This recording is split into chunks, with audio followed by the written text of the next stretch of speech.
Today, on a special Tolkien Reading Day edition of Nerd of the Rings, we cover a character that was as much a surprise to Tolkien himself as he was to readers. A character of which Tolkien would state, "I am sure I did not invent him. I did not even want him, though I like him."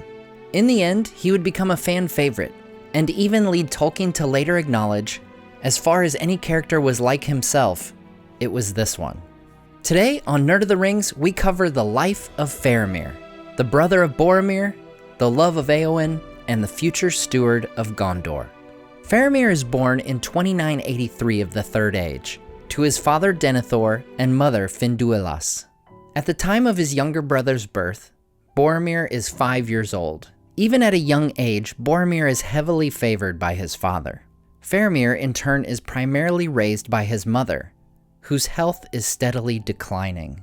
In 2984, when Faramir is just 1 year old, his grandfather Ithilien dies, and his father becomes the ruling steward of Gondor.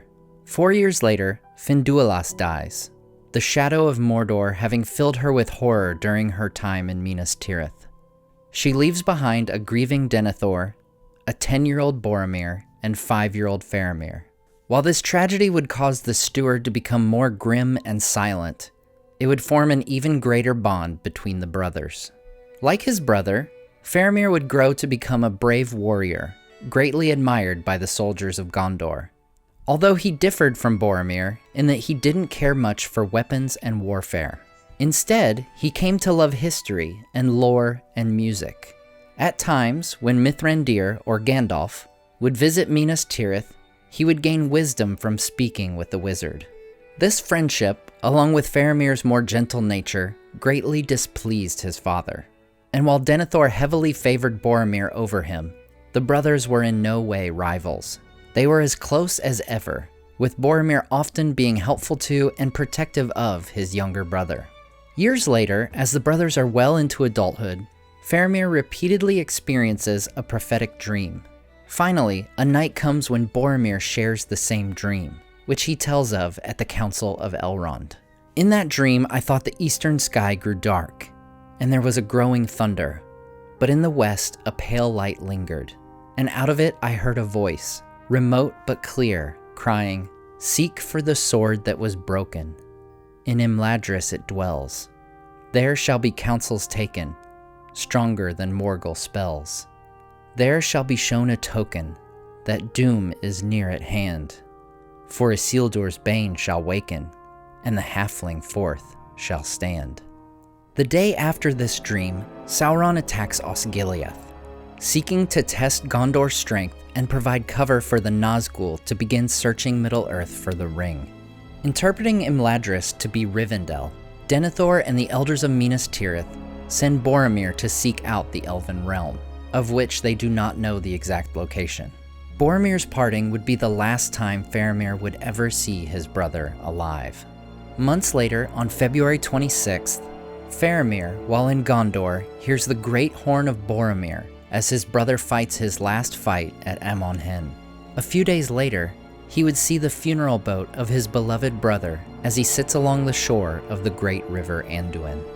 With his beloved son dead, Denethor sends Faramir to Ithilien on March 1st, where he commands a group of Gondorian rangers. We should note that these rangers are different from Aragorn's Dunedain rangers of the north. The rangers of Ithilien use their guerrilla tactics to disrupt the plans of Sauron as best they can.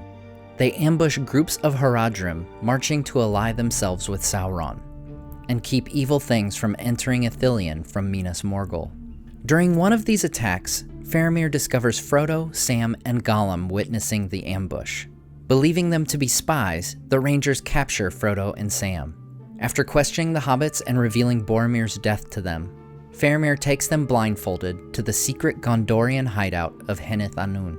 In the course of their conversations, Faramir mentions that he would have no desire to take the mysterious weapon of Sauron, whatever it may be.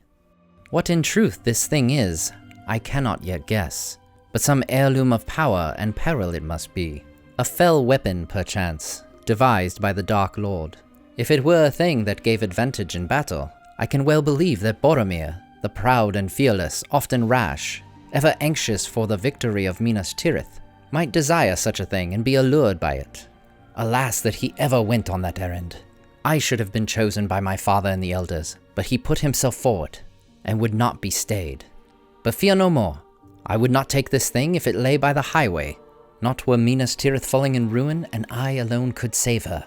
So, using the weapon of the Dark Lord for her good and my glory. No, I do not wish for such triumphs, Frodo, son of Drogo. Shortly afterwards, Sam lets slip exactly what his master carries. So it seems, said Faramir, slowly and very softly with a strange smile.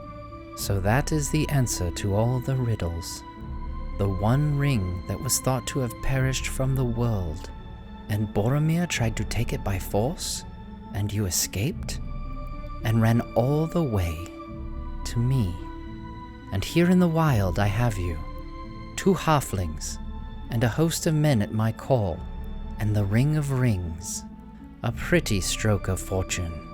A chance for Faramir, captain of Gondor, to show his quality. He stood up, very tall and stern, his gray eyes glinting. Frodo and Sam sprang from their stools and set themselves side by side with their backs to the wall, fumbling for their sword hilts.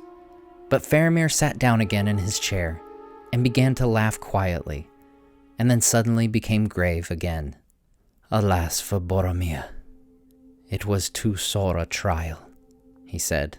How you have increased my sorrow, you 2 strange wanderers from a far country, bearing the peril of men. But you are less judges of men than I of halflings. We are truth speakers, we men of Gondor. We boast seldom and then perform, or die in the attempt. Not if I found it on the highway would I take it, I said.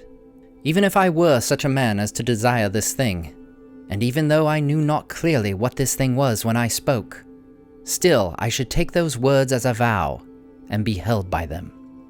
But I am not such a man, or I am wise enough to know that there are some perils from which a man must flee.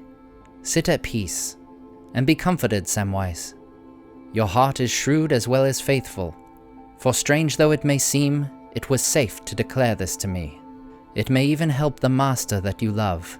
It shall turn to his good if it is in my power. So be comforted, but do not even name this thing again aloud. Once is enough.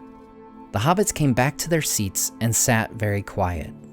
Well, Frodo, now at last we understand one another, said Faramir.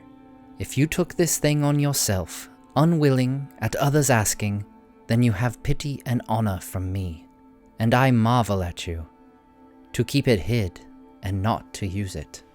Fear not, I do not wish to see it, or touch it, or know more of it than I know, which is enough, lest peril perchance waylay me, and I fall lower in the test than Frodo, son of Drogo. That night, the rangers captured Gollum fishing in the Forbidden Pool. The following day, they release Frodo, Sam, and Gollum to continue on their quest, as Faramir urges them not to take the pass of Cirith Ungol. As the hobbits head to the Morgul Vale, Faramir and his men make for Osgiliath to oversee the defense of the city. On March 10th, Faramir retreats across the Pelennor fields. As he makes his way to the city, he is pursued by Nazgul on their fell beasts, but is saved by Gandalf, who had arrived in Minas Tirith earlier. There, he reports to Denethor and Mithrandir all of what occurred in Ithilien, including meeting Frodo and Sam. The next day, at his father's command, he returns to Osgiliath to once again supervise its defense. The host of the Witch King attacks Osgiliath, and on March 12th, Faramir is forced back to the Causeway Forts. He is stricken with the Black Breath, an evil device of the Nazgul. Fortunately, he and the rest of the wounded Gondorians are saved by a group led by Prince Imrahil of Dol Amroth, who is also Faramir's uncle. On March 13th, Faramir is brought back to Minas Tirith. Faramir would lie in his black breath-stricken state for the coming days. His father, overcome with grief and despair, attempts to burn Faramir and himself during the Battle of Pelennor Fields. Fortunately, Faramir is saved by Pippin, Gandalf, and Beregond, a soldier of Gondor. In the books, it is Beregond who delays the burning of Faramir, being forced to strike down 3 of his fellow soldiers to prevent Faramir's death. Meanwhile, Pippin goes to find Gandalf. After Faramir is rescued, Denethor actually persists by pulling a knife in an attempt to kill his son by other means. Beregond bravely moves to save his beloved captain, blocking the Steward of Gondor. At this point, Denethor gives up and sets himself ablaze. After helping take Faramir to the Houses of the Healing, Beregond stands guard over his captain until he would wake once again. This moment would come later that night, as Aragorn would prove his kingship by fulfilling the prophecy, "The hands of the king are the hands of a healer." Using Ithilien, Aragorn heals Faramir, Éowyn, and Merry, all of whom were suffering under the Black Breath, calling them back from the darkness. All 3 would spend the rest of the War of the Ring in the Houses of Healing. There, Faramir would meet Éowyn of Rohan. As they meet, Faramir is looking eastward, where the host of Aragorn has marched, where all the hopes of men now ride. After their meeting, and Éowyn returning to the Houses of Healing, it is said Faramir's glance now strayed rather to the house than to the eastern walls. After spending the coming days together, and receiving word of the victory over Sauron, Faramir professes his love for the Shield Maiden of Rohan. Then the heart of Éowyn changed, or else, at last, she understood it. And suddenly her winter passed, and the sun shone on her. She says that to be a queen is not what she desires, to which Faramir responds that it is well, for he is not a king. Éowyn also states that she does not wish to vie with the great writers, or to take joy only in the songs of slaying, but rather to be a healer, and love all things that grow and are not barren. At this time, she also agrees to marry her love, Faramir of Gondor. After the victorious Aragorn returns to Minas Tirith, Faramir leads a ceremony outside the walls of the city. As the final ruling Steward of Gondor, he leads the people in declaring Aragorn Elessar to be their king. As Faramir lays down the title of ruling steward, Aragorn reinstates the role, as it had been prior to the failing of the line of the kings of Gondor. The king insists that Faramir remain in the role of steward. Faramir is also made Prince of Ithilien, serving as one of Aragorn's chief commanders. As the Prince of Ithilien, he would go on to establish Emin Arnon as his home and guard Gondor's eastern borders. There, he defeats the remaining enemies to the Free Peoples and cleanses the Morgul Vale.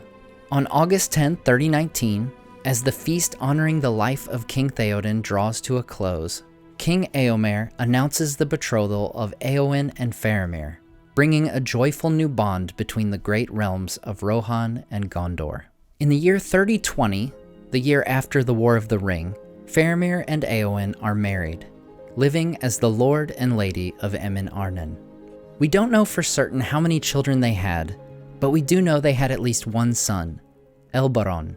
Decades later, Faramir would die in the year 82 of the Fourth Age. Due to a likely large percentage of Dunedain ancestry, he lives to be 120 years old. It is probable that the Lady Éowyn preceded her husband in death. At this time, Elberond succeeds his father, becoming the Steward of Gondor and Prince of Ithilien, under a still reigning King Aragorn Elessar. It is possible that Elberond's son was Barahir, the grandson of Faramir and Éowyn, who would write the Tale of Aragorn and Arwen, a story found in full in the appendices of The Lord of the Rings. In honor of his friend, Pippin would name his son Faramir Tuch. Tolkien's Faramir would leave a legacy of love, mercy, wisdom, and empathy that would make him a fan favorite for generations to come, caring not for war or glory, but for his people. I do not love the bright sword for its sharpness, nor the arrow for its swiftness, nor the warrior for his glory. I love only that which they defend. Today's video is part of a special Tolkien Reading Day collaboration with a tremendous group of Tolkien-loving YouTubers. So be sure to check out the entire playlist in the description or coming up on the end slide. As always, I want to say a huge thank you to my Patreon supporters, including Tom DeBombadil19, Gail Elizabeth, Jim Limber Davis, Sky Carcass, Salim Rahman, Smorzer, Zetrock, Gimmelkad, Grand Strategy Nerd, Debbie, Chief 40123, Mid-Earth Wellness, and the Dark-Haired One. Thanks so much for watching and subscribing, and we'll see you next time on Nerd of the Rings.